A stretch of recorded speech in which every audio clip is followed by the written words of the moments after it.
De toute façon, justement, le nouveau critère de vérité est la viralité. Le seul vrai péché politique aujourd'hui, ce n'est pas d'être pris à dire une fake news ou quelque chose qui n'est pas vrai. C'est d'être ennuyeux. C'est de ne pas avoir des likes, des shares et de la viralité sur les réseaux sociaux et sur les nouveaux médias.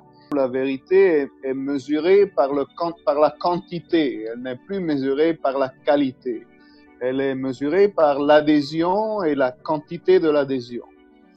Et donc, évidemment, les fake news, elles entrent dans ce discours, elles sont légitimées par ce discours. Ce que Trump ou Bolsonaro ou d'autres disent, que ce soit vrai ou pas, ça devient tout à fait secondaire.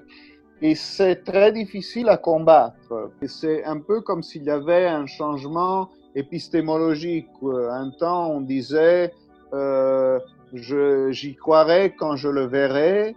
Aujourd'hui, on dit je le verrai quand j'y croirai. Il y a des techniques de désinformation qui, il y a quelques années, étaient utilisées par des groupuscules extrémistes et qui aujourd'hui sont au centre de la scène publique de nos démocraties. Et aujourd'hui, on voit des personnalités publiques qui ont des charges très importantes.